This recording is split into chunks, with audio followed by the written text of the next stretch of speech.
All right, dear interns, we have my very dear friend Hasanuddin Khan joining us from Providence, Rhode Island.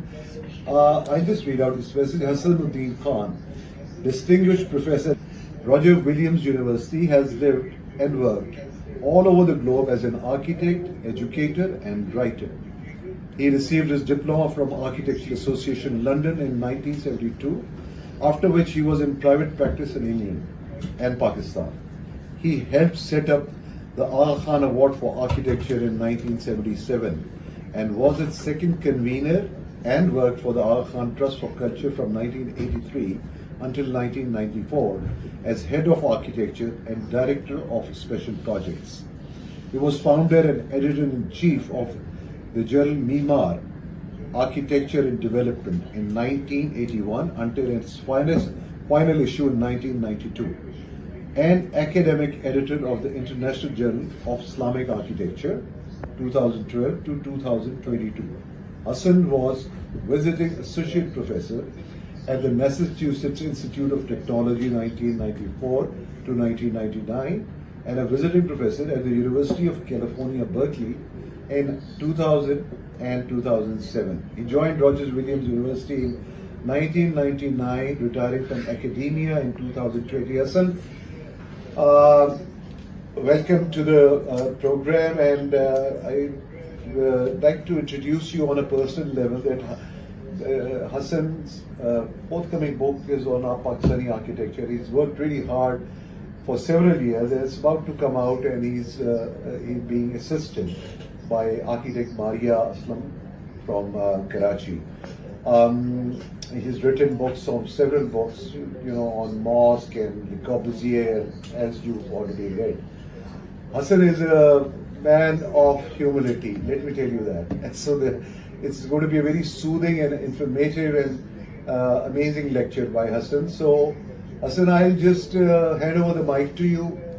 And let me just quickly tell you that we have about 13 to 14 interns joining us from these three universities, MJA Comsats and Nust different years. We have two architects who've really taken off for a month from work and joined us for this program. So thank you for contributing to this program and sharing your knowledge and insight on so many. Your resume is overwhelming, and so I'll just pass on the mic or the thing to you. Yaru, can you please? Sure. So you can ask him to start. You can start off, Hassan, now. Okay. Bismillah. Thank you, Murad, for the kind invitation. I'm going to take you through what I would say is an informal journey. And it's an informal journey through several incidents or instances in my life. The idea being that I am going to hopefully talk about some of the influences, the ideas that go into architecture, and especially in my realm of activity. I will go and start by saying that I've always wanted to be an architect. Actually, that's not totally true because I wanted to be an artist. But my parents felt that art was not something that I should do because you can't earn a living doing it. And somehow they encouraged me to do architecture. And as a small kid, I would spend a lot of time building models, playing with Legos, Meccano sets, all these sort of strange things, building train sets around the place. So eventually I was born in Hyderabad in India. My parents were in India, and we came across to Pakistan in 1947. So I'm quite ancient in many ways. Then I went to Pakistan, lived in Lahore, lived in Karachi, lived in Bangladesh for a while, studied in England as a kid, went to Bangladesh for 3 years. My parents were there. Came back to Karachi and then went to England to finish my O-levels and A-levels. And really my story in a way about architecture begins from that point onwards. What I've done is put together a presentation which gives you a sense of 5 or 6 instances in my life which I think are important for me and for architecture.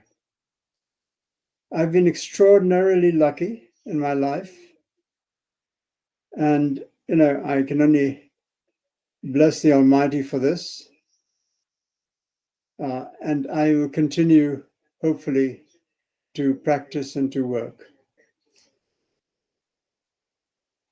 I would like, could you turn on the presentation? I decided to do it rather like a set of images, which I'm going to talk about. This is not what I would say is a total chronological experience of my life, but I'll talk at several things which I think are kind of important, have been to me. It will start off thinking a little bit about the people and myself as a young man, then talk about architecture in England, when I went to England to study architecture, and joined the Aga Khan Award for Architecture after that, and then finally got into academia. I've been lucky in the sense that I've never really planned anything in my life, but things have come my way, and the thing that I perhaps is that I've been open to all the influences that have come my way and taken advantage of them. I believe that this openness is somehow responsible for the way that I have looked at life, the friends I've made, and the things I have done. Next.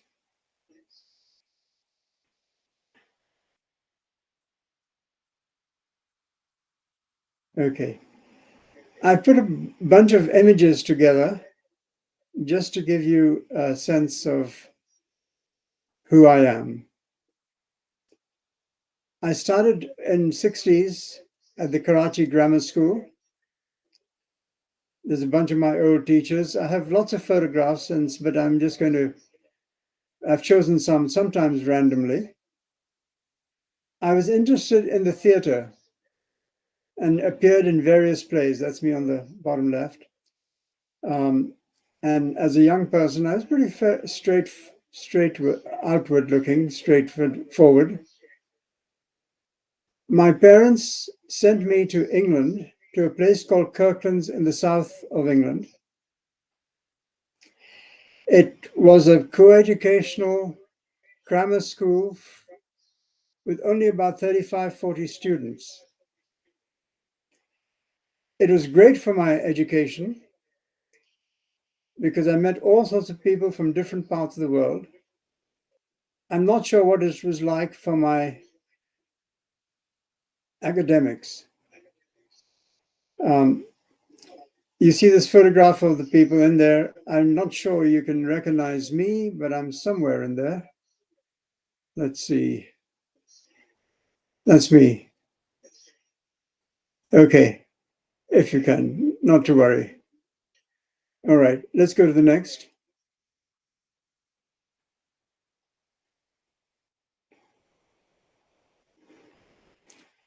In England, after school, I went to the Architectural Association in London. I joined in 68 and was there till 72 when I got my diploma. That's me with my hair a little longer, me a lot thinner, and some of my colleagues who were at school with me. There was quite a bunch of people. A few were married, but a majority were just young people, again, from different parts of the world. The person at the bottom left of the screen is a Pakistani architect, Naved Hussain, who who practiced with me, who studied with me. I was really very lucky indeed. I had great teachers, many of whom remained my mentors through my life. There were people like Keith Critchlow, who first introduced me to the idea of geometry and Islam. I was educated really as a modernist.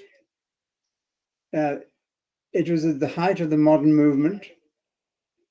Corbusier and others had died, but the influence was felt for all the people who were there at that time. I did studio with really interesting teachers. I had a man called Paul Oliver who wrote about vernacular architecture.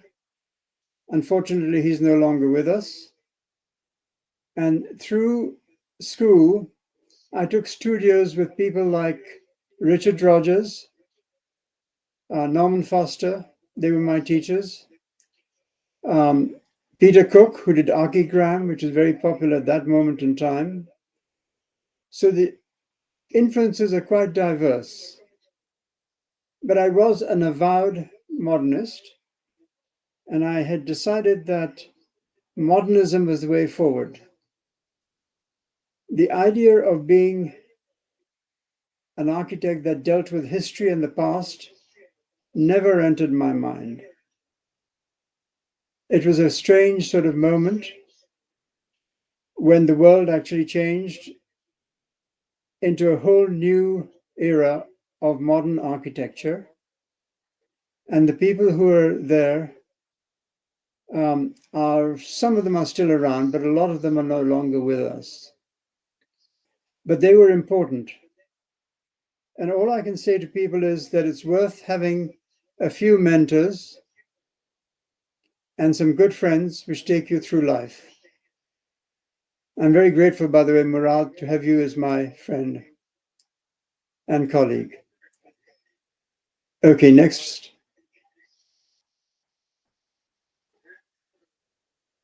Sorry?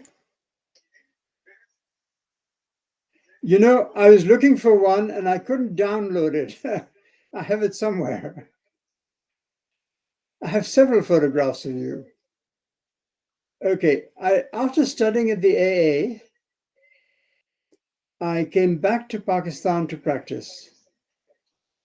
I was here only for about 3 years, and I set up a small practice in Karachi. You can see that group of people. Many of them who are still around. That's me in front.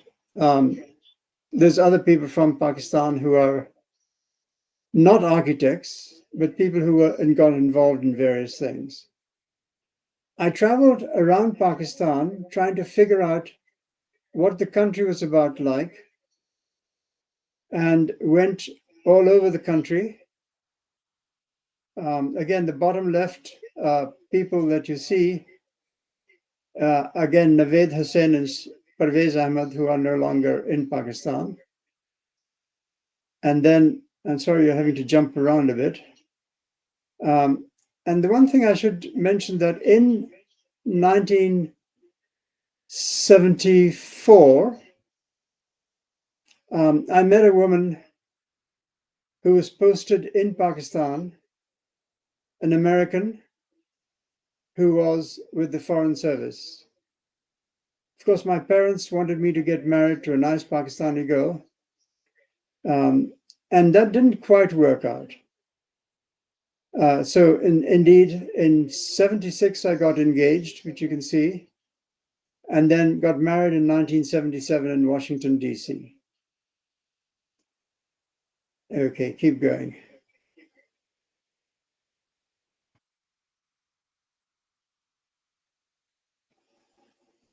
I joined the Aga Khan Award for Architecture in 1976, end of 1976.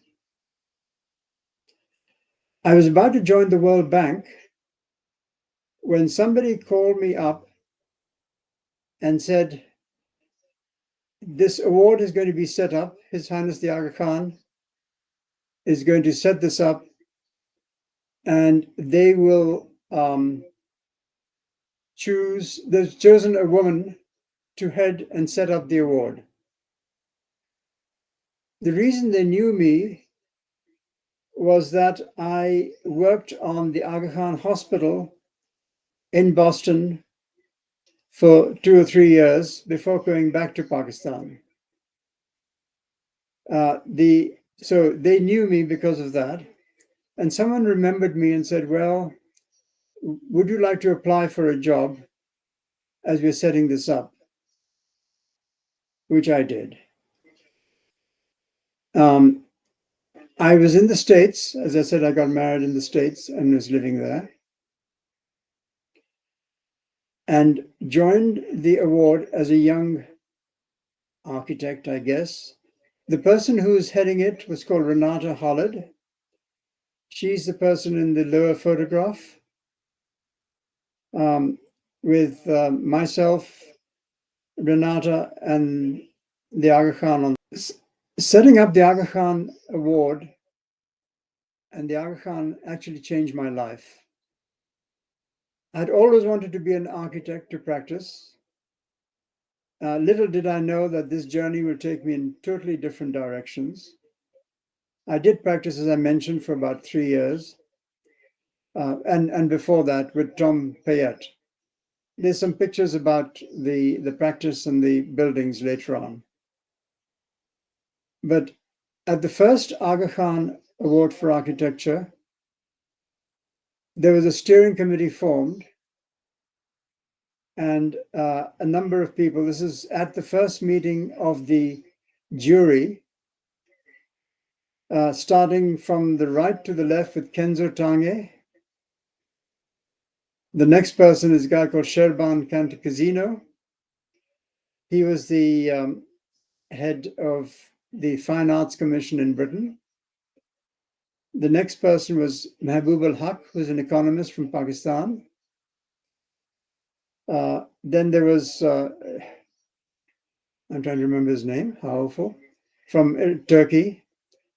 The other guy looking towards us with glasses was Mazharul Islam, who was an important architect for Bangladesh and for Pakistan. And to the left was an extraordinary architect, Giancarlo Di Carlo, who's Italian. So it was a mix of 9 members who went through the awards to make a choice. Can you get the bottom of the screen? Yeah. So as I said, these are people involved. The other people that were quite important for me was Hassan Fatih at the bottom left photograph. I mean, the middle photograph. Fatih had been to the Architectural Association when I was a student, and I went out to Cairo with some other architects to work for him. He was the first person who said to me, look at the vernacular architecture, because that's really your legacy and your influence. The other person next to Fatih talking was Charles Correa, who also became important in my life, who's also unfortunately not with us anymore. But Fatih looked at architecture away from modernist ideals and was in fact not regarded with any importance in his country. And it was really the West that took him up with the publication of his first book, Architecture for the Poor. And this changed a lot of people's ways of looking at architecture. And so I'm very grateful that I was able to work with him for a while. Okay, next.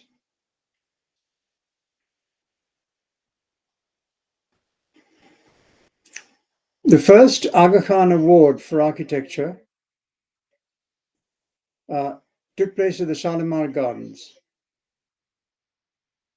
The Aga Khan had actually announced the award from Pakistan and Bangladesh, from the two, and said he was going to set up an award. He didn't know what to do and what it was going to stand for. And so he gathered together a group of people which he called the steering committee. The steering committee is the photograph below. That's me on the left. Bill Porter, who is dean at MIT. Doan Kuban next to him, professor who unfortunately died just recently. Sir Hugh Casson, who is a major architect.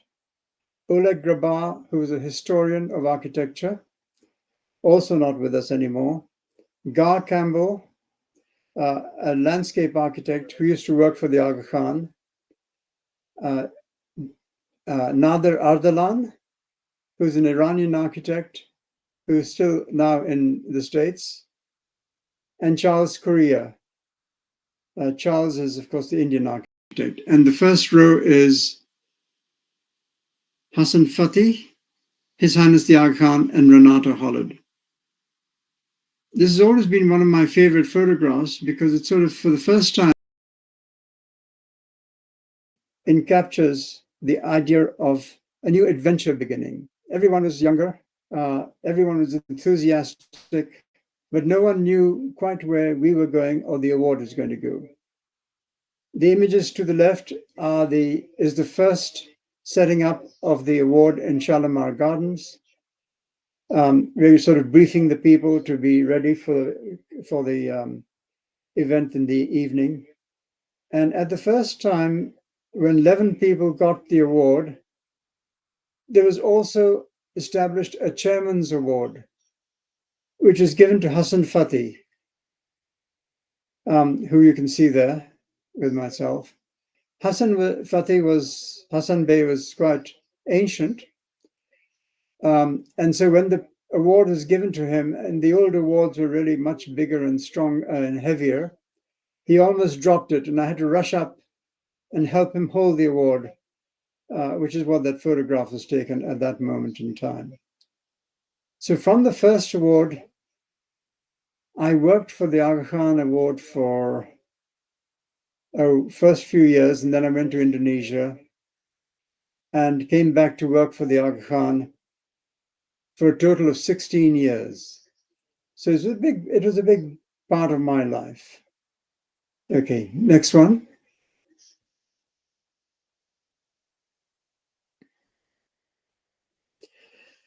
In the 1980s, we had a whole series of seminars that were held in different parts of the world. You will probably recognize some people here. In the top photograph, besides Korea, was a journalist called Mildred Schmerz. She was head of Architecture Review, Architecture Record, in the States.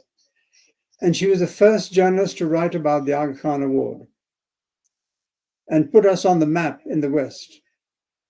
And one is always very grateful to her to do this.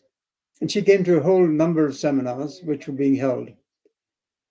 The youngish looking chap on the right is Habib Fidali, who also became a member of the master jury, and Mazharul Islam on the right. I think this photograph was taken in Bangladesh.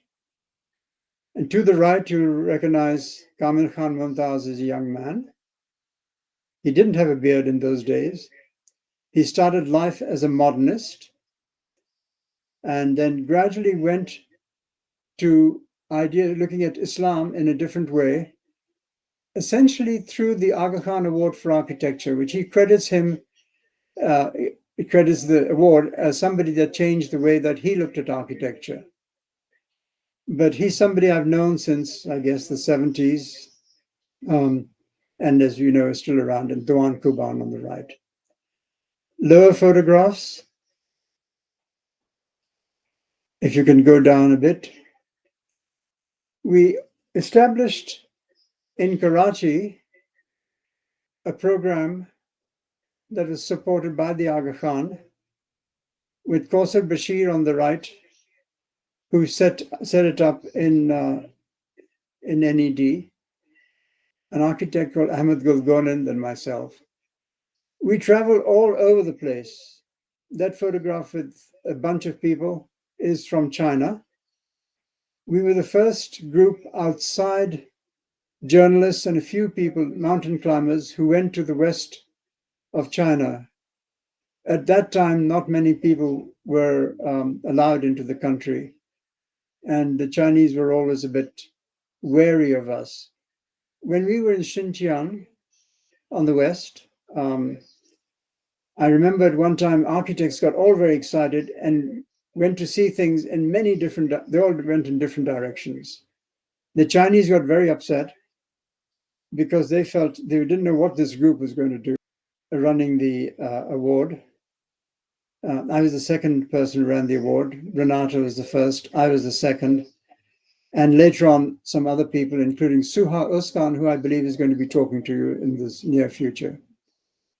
The other person who influenced me greatly is the guy on the right called Muhammad Arkoon, who was actually a philosopher. He was part of the steering committee, then eventually became a jury member. And he wrote about Islam and architecture. And his big piece was that we should reinterpret Islam for the 20th century at that time. So he came into all kinds of criticism, but also a lot of people followed his ideas because of this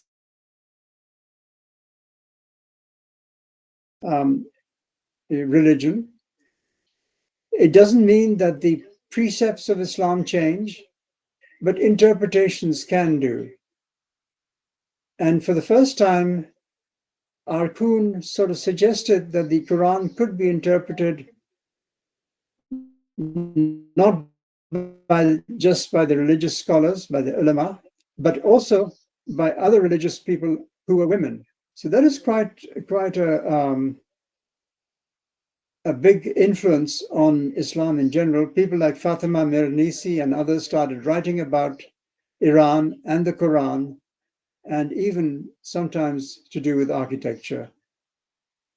I kind of remember one of the books that influenced me when I was very young was Ayn Rand, whose books you've probably read. She had a very strong idea about architecture as being a heroic act. And I realized this, I wanted to be an architect because I read of this heroic architect. But I realized later that architecture is not about heroic acts, but cooperation and exchanges with people. So Ayn Rand remained important to me, but her ideas changed me. Nader Ardalan and Lela Bakhtiar wrote a book called, I'm trying to remember, it was about Islamic architecture, and it's the first time that somebody had written about architecture in Islam. And both of them are still around. Okay, let's keep going. Next slide.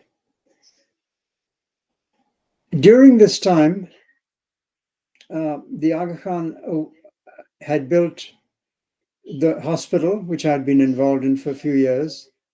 And on one occasion, a bunch of people came to Pakistan, and we went up north to look at some of the buildings and to the hospital itself at that time.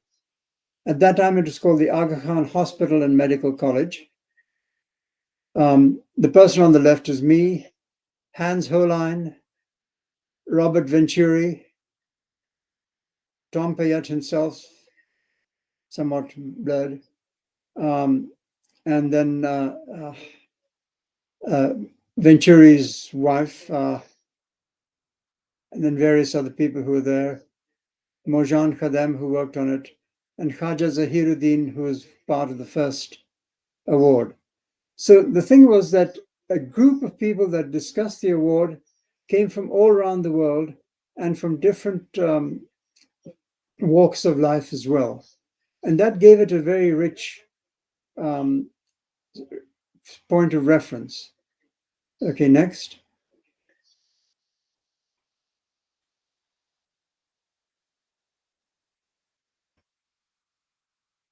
We traveled and actually met up with all sorts of, I met very young architects, very old architects. To the right is Suha and myself. And at the bottom is Farooq Darakshani, who runs the award now. He was the fourth or fifth convener. Suha was the fourth, actually. And in the middle was us celebrating Nayar Dada's birthday several years ago. All right, let's keep going.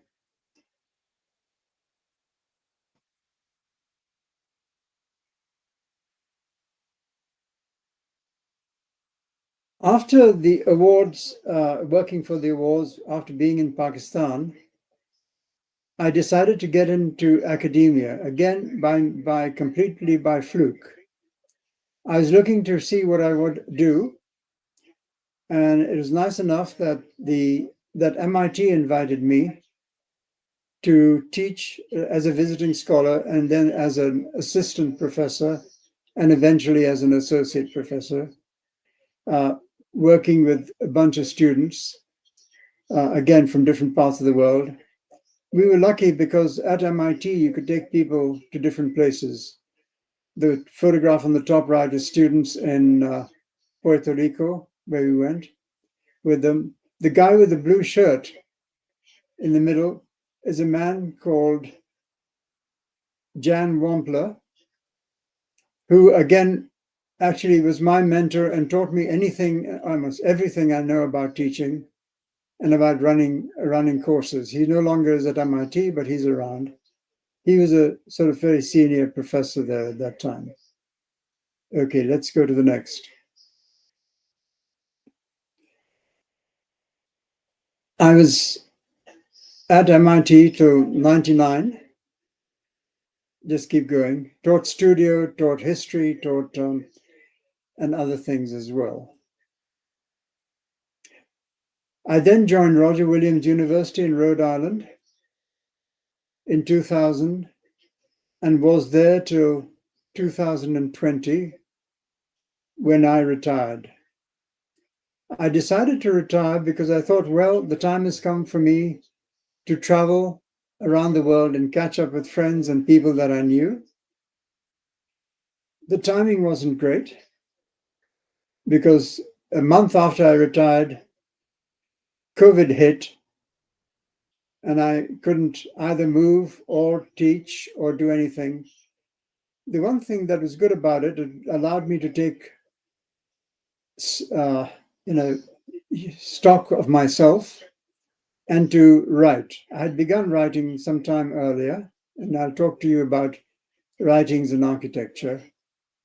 And then I went from Roger Williams. Next, please.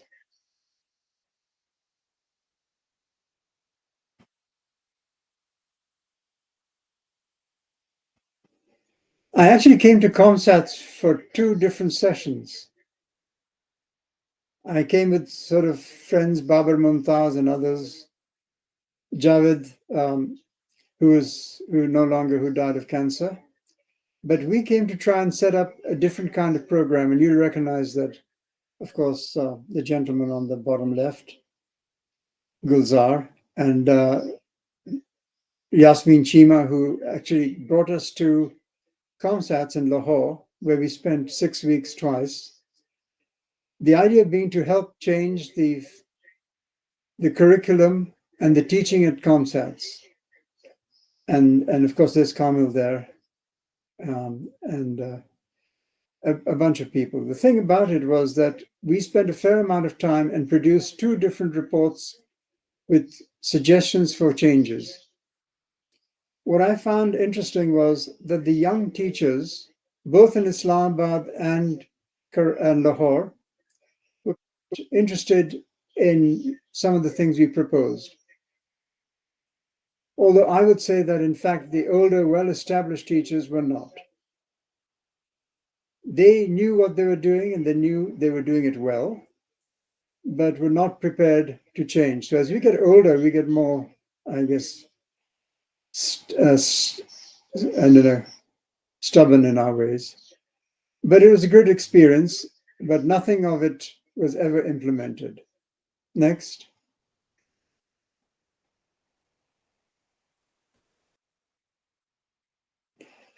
Okay, we're shifting from people to actual architecture. So you've got a sense of me traveling to many different places, doing different things.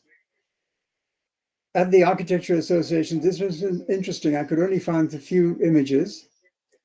There are some more. We never kept good records, and architects in Pakistan kept really bad records. All the old ones didn't have much in terms of records. It's only when the Aga Khan Award started that people began to record their buildings, really. This was in the early 70s. An idea of some of the things I did, which is sort of interesting and curious. The one on the left is actually my project for the Centre Pompidou, which was being actually designed by Richard Rogers and Renzo Piano at that time. They were my teachers, and I did the project with them as my teachers. The one on the right is a thing called the Burrell Collection, which was built in Scotland. It was out in the countryside, and I designed this kind of set of different pavilions in which the art would take place. Never having seen the site, of course, which was a great pity because I would have done something different. And the building that was eventually built by some young architects in Scotland was really a set of one major building. I did a project for Abu Dhabi, was a World Wildlife Fund headquarters. And in my 5th year, which is my last year, I did a thesis on art for Paul Oliver, and at the bottom, some details of high-tech buildings and details with my teacher as Norman Foster. So it was quite it was quite interesting. I was also had some really inspiring students.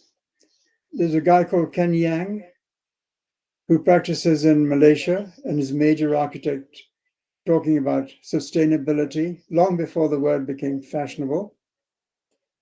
There were others. Actually, there's a whole bunch of them. Next, please.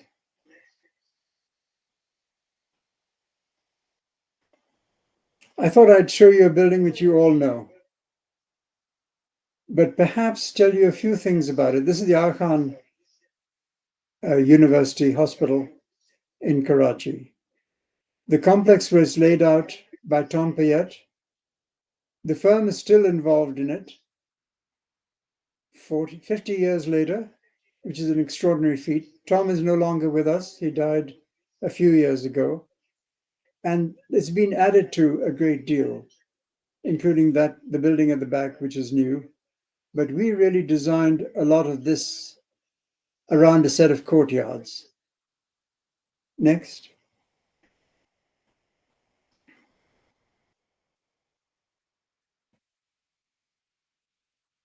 There are a few things I'd like to point out to you. The idea of the gateway or darwaza on the right, which is portal, is very much part of Islamic architecture and architecture in hot countries as well. So each of the areas of the hospital have these huge gateways, if you like, leading in. The materials are kind of rich. There's a plaster that is corrugated and marble from Pakistan to mark the areas. The thing about the marble was done as wainscoting, which you can see in the lower left photograph. The wainscoting was up to your shoulder height. So anyone rubbing against the building wouldn't damage it. So it would be taken by the marble itself.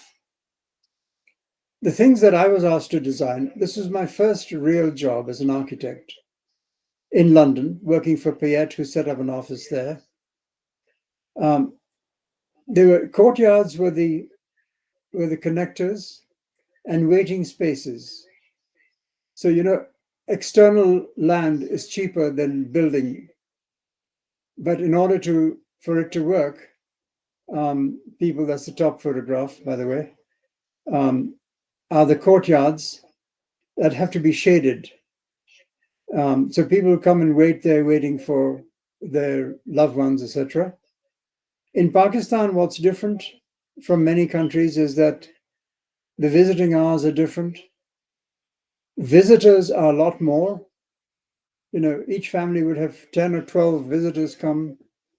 In the West, it's one or two, and it's controlled.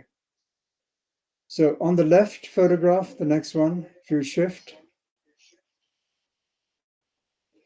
One of the things I did was to design part of the jolly blocks, which were to let air in, which you can see, which also allowed light in, but modulated light. And if you could go back to the bottom photograph, on the top right are the jollies. And what you see up here are what were going to be the wind catchers. It's a double roof that allows the air to pass through. And that was one of the first things I did and studied in the architecture, this here. And they're used all over. They were sort of successful, but not totally. One of the things that happened was all the birds would come in and be in there and make a horrible mess. Eventually, they put in some sort of jolly, some sort of screens. So there's a bunch of principles that we used, including water, the courtyards, the screening, and the different areas of the hospital. Okay, next, please.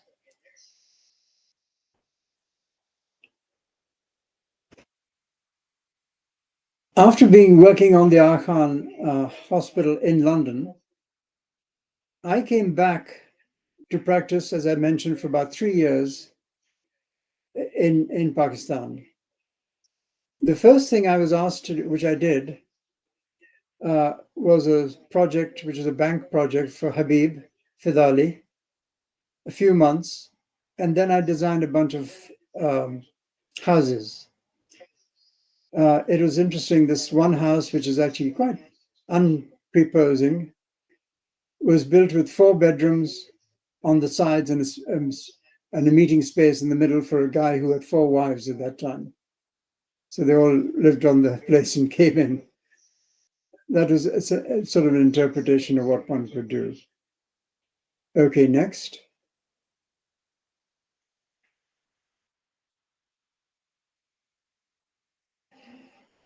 I had been asked by the Aga Khan group to join and work on the Aga Khan Hospital in Karachi. And I decided, no, I was just going to set up my own practice and not do that. So the first big building that I did was the PIA squash courts. It was the first time there was an international standard of squash courts in the country. It was partly air conditioned. They actually didn't air condition in the beginning, but did at the end. There were a series of courts around a central space, which you can see, and 2 courts with seating for 500 in one and about 150 in the other. The World Championships were held. At that time, Pakistan was dominant in squash. It's now getting back again, but for many years was not. I think the spaces, etc., were quite effective and quite beautiful, but the detailing was poor. The concrete work wasn't what it should have been. And so it was a project that I learned a lot from. Okay, next slide, please.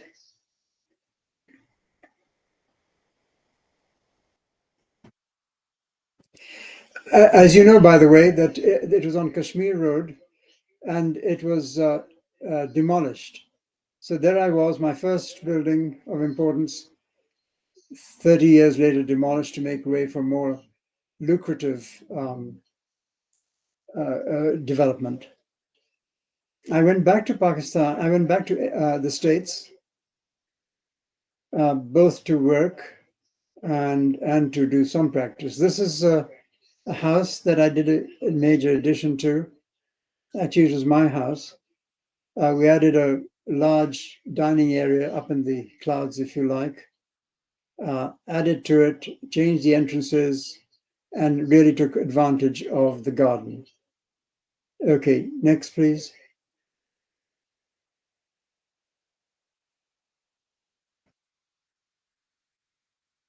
Almost my last project was a private island residence. It was for a guy who owned an island in the US Virgin Islands. And I did maybe 300 or 400 sketches for it for about 5 years. So you can begin to see the feel of the place. And the reason he came to me was because by that time, people knew me for writing about and thinking about architecture in the Islamic world. And he wanted the Alhambra replicated in some ways, which is an extraordinary building, there's no doubt. That's just the renderings for it. I did, as I said, lots and lots of sketches, studies, alternatives, and worked on trying to get this building. It was never built, by the way. And he, since then, is no longer with us. But it was quite an experience because he was prepared to spend whatever money was needed. He happened to be very rich. And I learned a lot about architecture, proportions, and the Alhambra. Okay, next slide.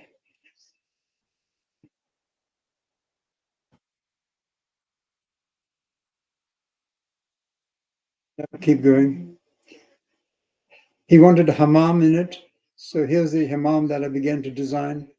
As you can see, very influenced by what the Alhambra was like. So he had different rooms, from libraries to guest rooms. This was a house for one man and his guests. So he had 120,000 square feet. It's one of the biggest things I've ever designed in terms of somebody's house. Okay, let's keep going. That's again the hammam area, which is the whole thing. All right. So that was about the last real project that I did. And from then I moved, as I said, into academia and I had started writing, and it's something that really interested me. The first thing I ever published was in a book by Paul Oliver called Shelter, Sign and Symbol. And it was on trucks and truck art in Pakistan. Okay, up to now, I have written, I guess, age 60 or 70 published articles and 10 books, which I've either edited or authored. So it's become really a major part of my preoccupation. The idea being that we need to tell people what architecture is like, and hopefully get people thinking about the built environment. Okay, next slide, please. These were the trucks in Pakistan. It was actually a black and white production, which is a pity in many ways, but I've published on the same subjects, but it really was the first one in 1975 that I published. Next slide. The next big part of my life was actually setting up Mimar, the journal, which I hope some of you have seen or looked at. And it was published out of Singapore because I was living in Jakarta at that time. And it was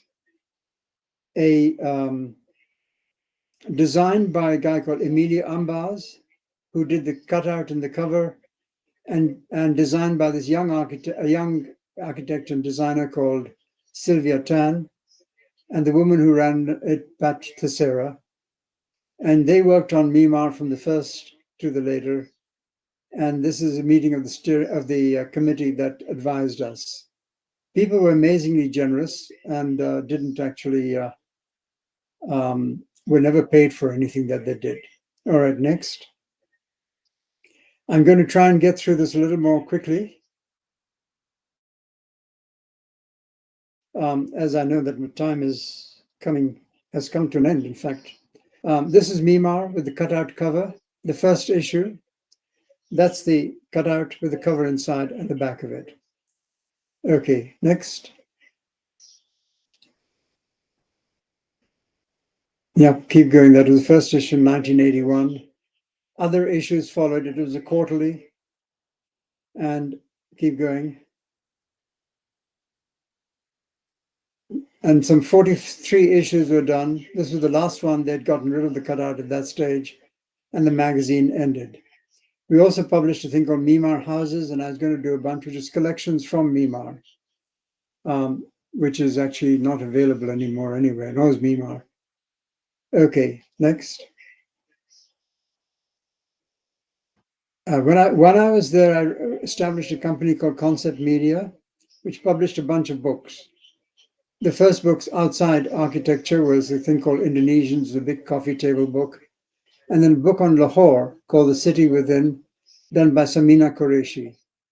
And she was a designer and author who has done several books, but this was the first book that I had done with her.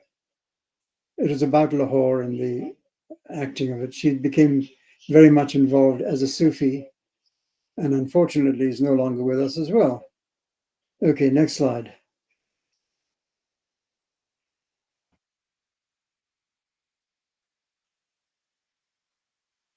I did a bunch of books on architects from this, starting with Fatih, going to Charles Correa, Jeffrey Bauer, the first book on Jeffrey Bauer that was done ever.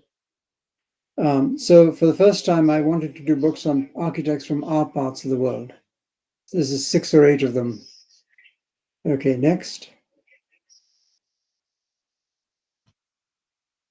I actually ran and established an exhibition at the Venice Biennale in 1987 with artists from our part of the world.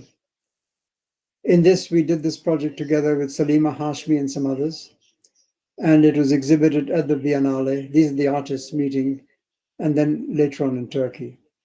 So quite a range of different things. It was called Modernities and Memories. So, okay, next. My last books were things like, The Mosque and the Modern World, which I did. I did an exhibition. I ran a gallery in London called the Zamana Gallery, which is no longer with us. But The Mosque and the Modern World is my second or third book on mosques. It was published as Contemporary Mosques in the States and Mosque Modern World in England. Okay, next. So I spent a number of years working on mosques and religious architecture, and I still do to some extent. The last book was called The Religious Architecture of Islam, which I edited in two volumes. It's another big book with a lot of very, I think, interesting authors in it, and essays from region. One was Asia and Australia, the other was Africa and Europe and Southeast. Okay, next.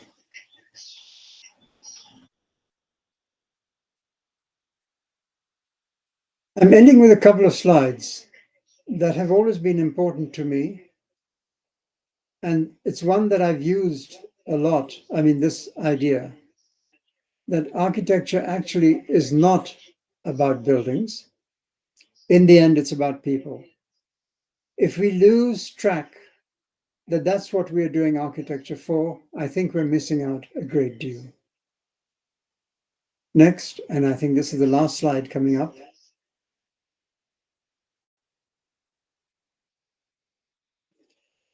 Okay, it's a sort of a thought that I have, is that in Pakistan, architecture is really at an interesting crossroads.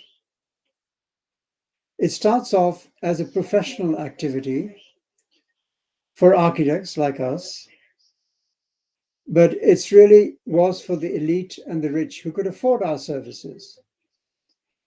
In the last decade or two, architects have turned to work for the poor or for other kinds of projects, whether it's somebody like Yasmin Lari or others that have worked on projects in the rural areas as well. And Murad has been involved in supporting a great deal of this as well in Pakistan, which I think is very positive as a move. So beyond architecture, the things that we need to look at, I think that architecture is part of a much larger issue. It's about development, physical development. So if you could put it into a larger context, that's important. Even climate change, which you think has nothing to do with us, but actually does have. And people like Ken Yang and others are really involved in issues of climate change and development. Even my classmate a long time ago, Zaha Hadid, who came to the AA as I was leaving it, was very involved in it more, is that questions of sustainability. Now, somebody said a long time ago that architecture was always sustainable. Vernacular architecture was sustainable. It changed. It's only when we became technologically arrogant that we forgot about questions of sustainability. Thank goodness we're coming back to it again. And we shouldn't forget this. A long time ago, somebody, an architect friend, said to me that it's not enough for architecture to be sustainable. If you had a relationship with your wife or husband or whoever or somebody else, and they asked you, how's your relationship? And you said, well, sustainable. That's not good enough. We've got to give something back to the environment. And so this idea of new architecture that gives back to the environment, even if it's a small building, whether it's a single house or a big urban scheme, is really, I believe, the way that we should be going. Okay, thank you. That's it. I'm happy to take whatever questions or things, comments that you have.